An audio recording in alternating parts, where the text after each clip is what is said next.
நாம் ராஜேஸ்வரி பண்ண எல்லாத்தையும் பெரியம்மா கிட்ட சொல்லிட்டோம். ஆனால் பெரியம்மா சம்மந்தமே இல்லாமல் நம்மளை போயிட்டு ஜூஸ் வாங்கிட்டு வான்னு சொல்லி அனுப்பிவிட்டாங்களே, எதுக்கு பெரியம்மா நம்ம ஜூஸ் வாங்க அனுப்பிச்சாங்க, ஒன்றுமே புரியலையே அப்படின்னு நம்ம மல்லி குழப்பத்தோட திரும்பி ஹாஸ்பிட்டலுக்கு ஜூஸ் வாங்கிட்டு வராங்க. கரெக்டாக பார்த்தா அப்போ தான் விஜய் வராரு.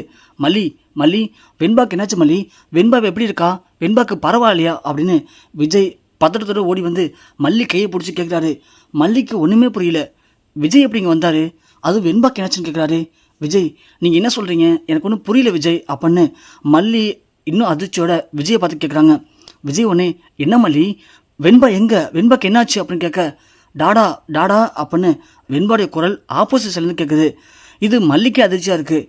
டாடா டாடான்னு சொல்லிட்டு வெண்பா ஓடி வராங்க. விஜய் ஒன்னே வெண்பா அப்படின்னு சொல்லி ஓடி போகிறாரு. ஓடி போய் வெண்பாவை அப்படியே கட்டி அணைச்சி தூக்கி முத்தம் கொடுத்து, உனக்கு ஒன்றும் ஆகலையே சொல்லும், உனக்கு ஏதோ ஆச்சு சொல்லி டாடா ரொம்ப பயந்து போயிட்டேன், என்னாச்சுமா உனக்கு அப்படின்னு இங்கே வெண்பாவை கட்டி பிடிச்சி கேட்குறாங்க. அதேமாதிரி வெண்பா டாடா உங்களுக்கு எதுவும் ஆகலையே டாடா அப்படின்னு கேட்க, என்ன வெண்பா சொல்கிறேன், எனக்கு என்ன, எனக்கு ஒன்றும் இல்லையம்மா அப்படின்னு சொல்கிறாங்க. இல்லை வெண்பா உனக்கு தான் ஆக்சிடென்ட் ஆச்சுன்னு சொல்லி எனக்கு ஃபோன் வந்துச்சு டாடா, உங்களுக்கு தான் அடிபட்டு போச்சுன்னு சொல்லி எங்களுக்கு ஃபோன் வந்துச்சு டாடா அப்படின்னு இங்கே வெண்பா சொல்கிறாங்க. இங்கே விஜய்க்கும் ஒன்றும் புரியல, வெண்பாக்கும் ஒன்றும் புரியல, அதோட மல்லிக்கு சுத்தமாக ஒன்றுமே புரியல. மல்லி அப்படியே ஷாக்கில் நிற்கிறாங்க. ராஜு ஒன்று விஜய் எனக்கு தெரியும் விஜய், கண்டிப்பாக உனக்கு எதுவும் ஆயிருக்கான்னு சொல்லிட்டு, இருந்தாலும் ஒரு எட்டு பார்த்துருப்பாங்க தான் இங்கே வந்துடுறாங்க. ஆனால் வந்த இடத்துல பார்த்தியா கையும் கிளம்ப மாட்டிக்கிட்டா இவளே, இப்போது அதிர்ச்சியில் என்ன பண்ண தெரியாமல் முடிச்சுக்கிட்டு இருக்கா. ஏன்னா உனக்கு அடிபட்டு போச்சுன்னு எங்களுக்கு ஃபோன் அடித்ததும், எங்களுக்கு அடிபட்டு போச்சுன்னு உனக்கு ஃபோன் அடித்ததும் இவ தான்டா தேவையில்லாமல் நம்மளை அலக்கடிச்சிருக்கா. நம்ம எவ்வளோ கஷ்டப்பட்டுட்டு இருக்கோம், உன்னை எப்படியாவது ஜெயிலேருந்து வெளியே கொண்டு வரணும் அப்படின்னு நான் எவ்வளோ போராடிட்டுருக்கேன். ஆனால் இவ்வளோ பார்த்தியா, அதை பற்றி எந்த ஒரு கவலையும் இல்லை. நீ ஜெயிலுக்கு போய் 2-3 நாள் ஆச்சு, இது வரைக்கும் வந்து உன்னை பார்க்க கூட இல்லை, நீ என்ன பண்ணுற ஏது பண்ணுறன்னு எந்த ஒரு கவலையும் இவளுக்கு இல்லை. ஆனால் இவ பாரு எந்த ஒரு கவலையும் இல்லாமல் நம்ம 2 பேரையும் ஆக்சிடென்ட் ஆச்சுன்னு சொல்லி நம்ம ஃபீலிங்ஸோட விளையாண்டுட்டு இருக்கா. இவெல்லாம் என்ன மாதிரியான பொம்பளடா விஜய், இவளை போய் நீ ஊரில் பொண்ணு இல்லாத மாதிரி தேடி கண்டுபிடிச்சி கல்யாணம் பண்ணிட்டு வந்து வீட்டில் வச்சிருக்கேடா. சே, உன்னை தமிழ் சொல்கிறதுக்கு எனக்கு ரொம்ப வெக்கமாக்கடா விஜய் அப்படின்னு ராஜி பேசுகிறாங்க. உடனே விஜய் பயங்கரமாக மண்டைக்கு ஏறுது. மல்லி ஏன் மல்லி இப்படி பண்ண, உனக்கு என்ன மல்லி பிரச்சனை சொல்லு பார்க்கலாம்.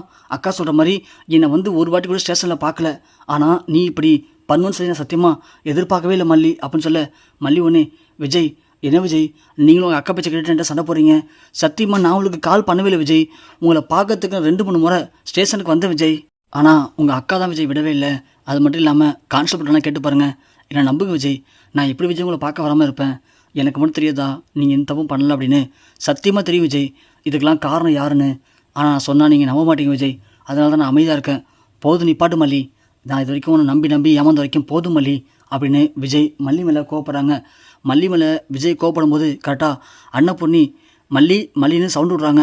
அதை கேட்டு இங்கே 3 பேரும் உள்ளேருந்து யாரை கூப்பிடுறது அப்படின்னு எட்டி பார்க்குறாங்க. உடனே விஜய் அன்னபூர்ணியை பார்த்து, என்னாச்சு உங்களுக்கு, ஏன் தலை கட்ட போட்டிருக்கீங்க, உங்களுக்கு என்னாச்சு, நீங்கள் உள்ளேருந்து வெளில வரீங்க, இங்கே பாருங்க மாப்பிள்ளை நான் சொல்கிறது கேளுங்க, எல்லாம் உள்ளே வாங்க. மாப்பிள்ளை எனக்கு தான் காரில் அடிபட்டு ஆக்சிடென்ட் ஆனது, நான் தான் இங்கே வந்து அனுமதிக்கப்பட்டிருந்தேன், என்னை பார்க்க தான் மல்லி வந்தா, ஆனால் மல்லி வந்து என்கிட்ட ரொம்ப ஃபீல் பண்ணி பேசினான், நான் தான் அதுக்காக மல்லியை கடைக்கு ஜூஸ் வாங்க அமிச்சேன். அந்த நேரத்தில் ஸ்டேஷன் கால் பண்ணி வெண்பாக்கு அடிபட்டு போச்சு அப்படின்னு உங்களை இங்கே வர வச்சேன். அதே மாதிரி வெண்பாக்கு கால் பண்ணி உங்களுக்கு அடிபட்டு போச்சு அப்படின்னு வெண்பாவை இங்கே வர வச்சேன். ஆனால் உங்கள் 2 பேரும் வர வச்சதுக்கான காரணம் என்ன அப்படிங்கிறத ஃபஸ்ட்டு நீங்கள் புரிஞ்சுக்கங்க மாப்பிள்ள, நீங்கள் புரிஞ்சுக்கணும் அப்படின்னு தான் இங்கே வர வச்சேன். ஆனால் அதுக்குள்ளே நீங்கள் அவசரப்பட்டு எப்போதும் போல தப்பாகவே மல்லியை புரிஞ்சுக்கிறீங்க. நீங்கள் நினைக்கிறது எல்லாமே தப்பு தான் தம்பி. மல்லி எந்த விதத்துலையும் என்றைக்குமே தப்பு பண்ண மாட்டா. அவளை பொறுத்த வரைக்கும் எதிரியாக இருந்தாலும் சரி அவங்கள வாழணும் அப்படின்னு நினைப்பா. அப்படியாப்பட்ட பொண்ணு தம்பி மல்லி. ஆனால் அவளை போய் நீங்கள் எப்போதுமே தப்பாக தான் புரிஞ்சுக்கிறீங்க. இல்லைங்க நீங்கள் எது வேணாலும் பேசுங்க, என்னால் மல்லியை ஏற்றுக்க முடியல. நானும் பல முறை மல்லிக்கு வாய்ப்பு கொடுத்து பார்த்துட்டேன், ஆனால் மல்லி ஏதாவது தப்பு பண்ணி என்கிட்ட மாட்டிக்கிட்டு தான் இருக்கா. இல்லை தம்பி இங்கே பாருங்களேன் அம்சம், நான் என்ன சொல்லணும் முஸ்டா பார்த்துட்டு அப்புறமா பேசுங்க. எனக்கு தெரியும் நீங்கள் எப்போதுமே இப்படி தான் அரையும் கொஞ்சம் புரிஞ்சுக்கிட்டு மல்லி மேலே கோவப்படுவீங்க. அது மல்லிக்கு தெரியும், எனக்கு தெரியும், ஏன் உங்களுக்கு தெரியும். கடைசியில் எல்லாம் தெரிஞ்சதுக்கப்புறம் ஃபீல் பண்ணுவீங்க. ஒரு நிமிஷம் இருங்க தம்பி, இது என்ன மிஸ்டர் பாருங்களேன் அப்படின்னு அன்னப்பண்ணி ஃபோன் எடுத்து ஒரு வீடியோ காட்டுறாங்க. இது நம்ம ராஜுக்கே ஒன்றும் புரியல, என்ன வீடியோ காட்டுறா இவ அப்படின்னு ராஜும் பதட்டமாக பார்க்குறாங்க.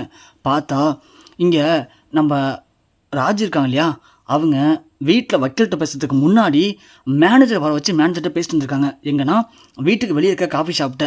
ராஜேஸ்வரி பேசிகிட்டு இருக்கும்போது தான் நம்ம அன்னபூர்ணி வீட்டுக்கு வரலாம் மல்லியை பார்க்கணும் வந்துட்டுருக்காங்க. அப்போ ராஜேஸ்வரியை காஃபி ஷாப்பில் பார்க்குறாங்க. என்னது நம்ம ராஜி நம்ம மேனேஜர் குணசேகரன்ட்ட இங்கேன்னு ரொம்ப சின்சியராக பேசிகிட்டு இருக்காளே, என்ன அது அப்படின்னு கிட்டக்க போய் பார்க்குறாங்க. என்ன அப்படின்னா, நம்ம திட்டப்பட்ட மாதிரியே நீங்கள் கம்பெனி அக்கௌண்ட்டுக்கு எல்லா பணத்தையும் என் அக்கௌண்ட்டுக்கு மாற்றிட்டீங்க. அது மாதிரி செக்கையும் போட்டு இப்போ விஜயை உள்ளவும் தள்ளிட்டோம். ஆனால் நீங்கள் என்ன பண்ணுறீங்க, இன்வெஸ்டர்கிட்ட போய் பேசுங்க. இது மாதிரி பணம் வரத்துக்கு கொஞ்சம் டிலே ஆகும், ஆனால் டிலே ஆனாலும் கொஞ்சம் பொறுமையாக இருங்க. உங்களுக்கு உங்கள் பணத்தை விட எக்ஸ்ட்ராவாக அந்த பணத்துக்கு நாங்கள் 2 மாதமோ 3 மாதமோ வட்டி போட்டு கொடுத்துட்றோம். ஆனால் அது வரைக்கும் நீங்கள் கொஞ்சம் பொறுமையாக இருக்கணும். இல்லை அப்படின்னா உங்களுக்கு பணம் கிடைக்காது பார்த்துக்கோங்க அப்படின்னு அவங்கள்ட்ட ஒரு ஆஃபர் பேசுங்க. கண்டிப்பாக அவங்க என்ன பண்ணுவானுங்க, பணத்துக்கு வட்டி கிடைக்குன்னு சொல்லி கொஞ்சம் அமைதியாக இருப்பானுங்க. அது மட்டும் இல்லை, ஆனால் பணம் கேட்டு அடிக்கடி நீங்கள் போலீஸ் ஸ்டேஷனில் போய் ஃபோர்ஸ் பண்ணுங்கன்னு சொல்லிடுங்க.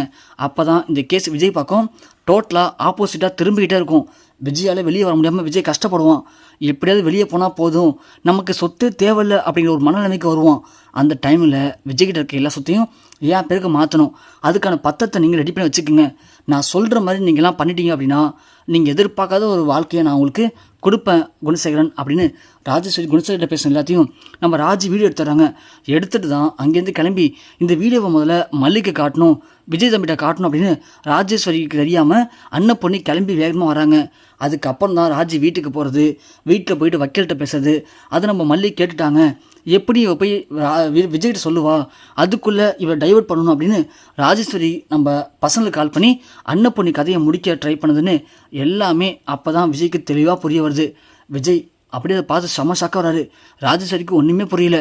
இது எப்படி அன்னப்பொண்ணி வீடியோ எடுத்தா, நாம் இதை கோட்டை விட்டுட்டோமே, இந்த மல்லிக்கு தான் உண்மை தெரியும் அப்படின்னு இவளை வச்சு மல்லியை லாக் பண்ணோம். ஆனால் கடைசியில் அன்னப்பொண்ணி நம்ம எல்லா திட்டத்தையும் நாசமாக்கிட்டாலே, சொதப்பிட்டாலே.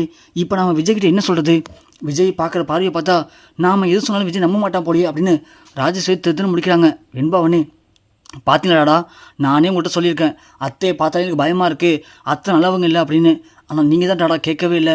எப்போ பார்த்தாலும் அத்தை பேச்சை கேட்டுட்டு மல்லிமாவே குறை சொல்லிட்டு இருந்தீங்க. ஆனால் கடைசியில் பாருங்கள், மல்லிமா எந்த தப்புமே பண்ணவே இல்லை. எல்லா தப்பும் பண்ணது நம்ம அத்தை தான் பிளான் பண்ணி உங்களை உள்ளே தள்ளியிருக்காங்க டாடா. இப்போயாச்சும் புரிஞ்சுங்க டாடா அப்படின்னு சொல்ல இங்கே விஜய் ஒன்று ராஜியை பார்க்குறாங்க. ராஜி, ஐயோ விஜய், எனக்கு என்னமோ இதெல்லாம் பார்த்தா தப்பாக தெரியுது விஜய். ஏதோ திட்டம் போட்டு இவங்க என்ன உங்ககிட்ட கோத்துறாங்க விஜய். ப்ளீஸ் விஜய், இதெல்லாம் நம்பாத விஜய். அக்கா, என்னக்கா பேசுகிற, என்ன பேசுகிற? நான் உன்னை என் அம்மா மாதிரி பார்த்தேன்க்கா. உன் மேலே நான் எவ்வளோ நம்பிக்கை வச்சுருந்து தெரியுமா? ஆனால் கடைசியில் நீனு எனக்கே துரோகம் பட்டலை, சொந்த தம்பிக்கே துரோகம் பண்ண உனக்கு எப்படிக்கா மனசு வந்துச்சு? அப்போது என்கிட்ட சொத்தை பிடிங்கிக்கிட்டு என்ன கடைசி வரைக்கும் ஜெயிலில் இருக்க வைக்கணும், அதுதான் உனக்கு ஆசை இல்லை? ஏன்க்கா அப்படி பண்ண? ஏன் இப்படி பண்ண? உன்னை போய் அக்கான்னு கூப்பிட்றேன் பாரு, அக்கான்னு கூப்பிட எனக்கு வாயெல்லாம் கூசுது. சே, உன்னை பார்த்தாலே அறிவுறுப்பாக இருக்குது. ஒழுங்கு மரியாதையாக இங்கேருந்து கிளம்பிடு, இல்லைனா எனக்கு வர ஆத்தத்துக்கு நான் உன்னை என்ன பண்ணணும்னு தெரியாது அப்படின்னு ராஜியை கண்டுபிடித்துட்டாங்க விஜய். ராஜு ஒன்று, விஜய் ப்ளீஸ் விஜய், அக்கா சொல்கிற கேள்டா. வேணாம், நான் திரும்பவும் சொல்கிறேன், என்னை கொலைகாரனா மாற்றிடாத. நான் மனுஷாக்கும் போது சொல்கிறேன், ஒழுங்கு மரியாதை இது போயிடு. மல்லி, அவளை ஒழுங்கு மரியாதை இது போக சொல்லு, இல்லைனா வர கோத்துனா என்ன பண்ணணும் தெரியாது அப்படின்னு சொல்ல மல்லி ஒன்று, அதான் சொல்கிறாருல்ல அவர், இங்கேருந்து ஒழுங்காக போயிடுங்க.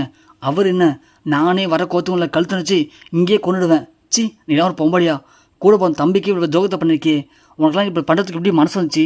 வெளியே படி போல அப்படின்னு நம்ம மல்லியை ராஜேஸ்வரியை அடித்து ஹாஸ்பிட்டலை விட்டு வெளியே தோத்துறாங்க.